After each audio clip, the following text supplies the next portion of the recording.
Hello YouTube artists, I'm Kelly Hernick and welcome to In the Studio. Today I want to share my year-long journey of chasing creativity. It hasn't been pretty, it hasn't been easy, but it is something that I've conquered, at least for the moment. And I thought I would tell you the story of what my life has been like for the past year. I know that I show up here and I try to be encouraging and I try to share as much as possible. But this is one thing that I've kind of kept inside, but I'm ready to share today because I think it's important to realize that life happens to everyone. I may look like I live a very simple, beautiful life of creating all the time, which usually I do, fortunately, but I've had a couple stumbling blocks and I wanted to share that with you today. So I'm going to be talking a little. I'm going to be sharing a bit of artwork without sound. It's just me painting. Grab your journal, just do some kind of sketches or color mixing and just let me share my journey. And if it relates to you, please comment because I know I'm not alone in this. But I also want you to know that there is a way for us to work through it to kind of get back to maybe where we were. And I'm happy to say that I am finally creating again. Shh, it's a spoiler alert. So let me share my journey with you. And I've got a lot of notes, so I'm going to have to be looking off screen every now and then. So bear with me. My journey of chasing creativity started in July 2024. This is what my life looked like. It was going great. I had a lot of ideas, new courses, a possible membership, daily paintings in my sketchbook, a slowing down of my photography due to the weather. I don't like hot weather, but it's something that happens every year, so I just move along with that. Seeing my growth on my YouTube channel, thank you so much for being here and supporting me in that, and please subscribe if you haven't. I also was experimenting with different techniques and ideas on how to grow, how to learn, how to keep moving forward with watercolor because it is a tricky medium, but I'm going through it step by step to try to see where I fit in this medium. And then August came. Now, August really is not my favorite month. It's hot. It's usually sticky, hot, summer, and I'm more of a cool weather girl. So I'm already inside, not taking my nature walks, not really into photography at the moment. So I'm slowing down just a little because it is August. August through September, my dad falls. He breaks his hip and we have to get him into a long-term nursing facility for rehabilitation. With that comes new responsibilities as a caregiver, daily visits, cleaning out his house after years of neglect, answering to doctors, taking on his financial responsibility, trying to restore beauty in his home for when he hopefully returns. The pressure, exhaustion, and overwhelming responsibilities were crushing. I was not used to being the caretaker, the nurturer, the person responsible, but I'm so happy that I was able to take that responsibility and show up for my dad when he needed me. November and December, I'm seeing a new spark from my dad. It's the holidays are coming and I think he's getting ready and gearing up for he wants to be back home, which is so exciting. But also there's certain challenges he has to be able to do before he can get home. So we work on those. We keep the pressure up that he needs to do this and able to be home and live by himself without someone coming to his house, right? So it's a different kind of nurturing. You want to be supportive and there for him, but you also need him to do the work and be part of the commitment of getting back home. In order to get him back into his house and the life that he knows, John and I jump into overdrive to get his home finished, furnished, and move-in ready. Again, the pressure, now physical as well as mental exhaustion, but also excitement to get my dad back home. That was the ultimate goal through all of this, just to get him back home where he's comfortable, where he can live his best life the way that he's used to, and no one is in his way. He can just be by himself, which is the way that he wants to be. So in the last 5 months, from July through December, I've barely had enough energy to look at my art desk, let alone find inspiration. I'm doing all I can to keep a weekly video up on my YouTube channel and my year-long course going.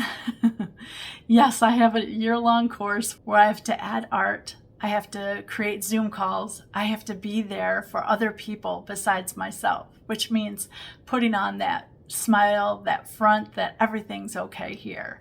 Let's just support the students the way that I'm used to doing and encouraging them to create and be inspired by everything around them. So talk about feeling like you're not really the artist that you should be, right? I'm not the teacher that's living or walking this journey. I am someone right now who's struggling. And then January comes. Dad's back in his house. It's all going great. Instead of daily visits, now I visit him once a week. I've got duties that I take care of, but it's okay because he's back home. That was my ultimate goal, was to just get him back home.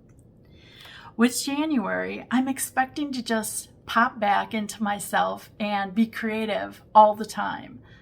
And when that didn't happen, I was a little let down. I'm like, what?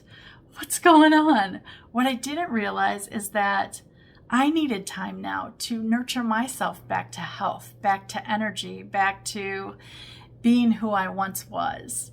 But now I'm altered a little bit because now I have that responsibility of not only myself and my husband, but my dad as well. So it's something new for me to get used to. But I am missing that creativity, which is why I called this Chasing Creativity, because I feel like I dip my toe in, I dip my toe out, right? I dip it in and then it's a long time before it comes back. But I'm constantly keeping up with my deadlines, which thank goodness I had them, because it kept me coming into the art studio and doing things. And even if they were short little 20-minute pieces for my YouTube video or my class, it at least kept me creating, because I never want to miss a deadline. Never. This is where my chasing of creativity really begins. And it's a battle of will, emotion, and the need to create. You heard me right, the need to create. Through January and March, I say the struggle is real, and I'm not even kidding. The inspiration that I usually found everywhere is eluding me. I try, but it just can't be found. The energy to pick up a paintbrush is just too much work. I look longingly into my studio, but don't even dare step inside. It seems like another chapter in my life. I've even tried challenges like the Stacks Project and the 100-Day Project to keep piquing my interest.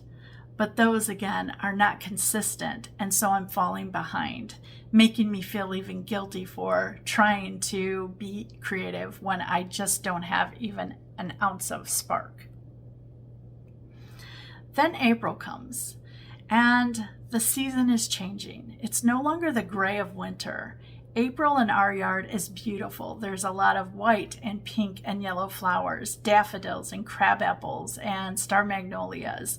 And I start to want to go outside again. I want to pick up my camera and just go explore and see what I can find. You know, that kind of inspiration of knowing what your yard produces and how it sparks your interest in everything has been such a relief with April and May coming.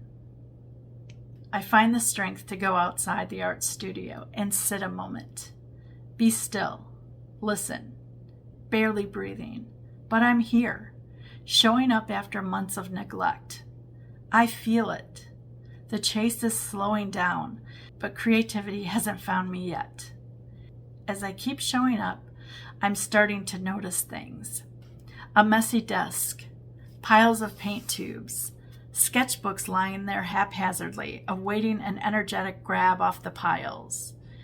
notes, art books, paper sketches, tracing spread out all over the desk, as if someone left in a hurry, never to return.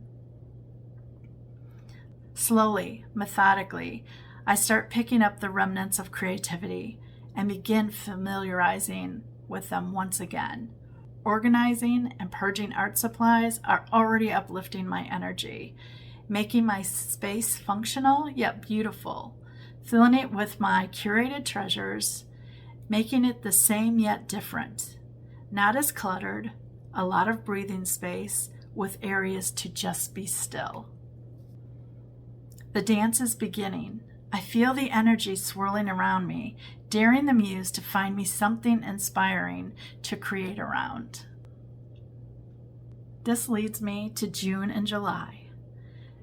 The itch to create comes crashing down like a boulder, rushed, furious, demanding, insatiable. The energy of the chasing down and being caught by creativity is two ends of the spectrum. Yet I am so thrilled to be on the receiving end once again. I'm not yet 100% my old self, but how can I be? The changes and energy levels are now forever altered, so a new way of art creation is coming. I feel its power, emotion, and need to be part of my artistic life once again in the studio. And this time, I will not take it for granted. I will treasure every moment and know the delight of watercolor is on its way. A full year of chasing creativity, and I can honestly say it was extremely hard, but doing the things needed and showing up even when I didn't know why or what to do, it was such a beautiful journey of the will to create. And I just want to say, I'm here. I'm living proof that we can get through it. It's tough, it alters us, but if that piece of you wants to create, please don't hold it back. Let it out. No matter if it's a scribble on a page or just sorting your colors or going through your art books or your old sketchbooks, just let it be the inspiration that you need at that moment. No one says you have to paint every single day or create every day, but I have let myself become part of my art studio once again. Digging through papers, looking through art books, picking up my sketchbooks, reliving what I've learned, what I've shared, how I've grown. And that has propelled me to keep on chasing creativity. It's just in a new and powerful way. And I will be forever grateful for the lessons that I've learned this year. If you have had experiences like this, please let me know how you've conquered chasing creativity and how it found you once again. I would love to hear your journey. If you aren't subscribed, please click the button. And as always, thanks so much for watching.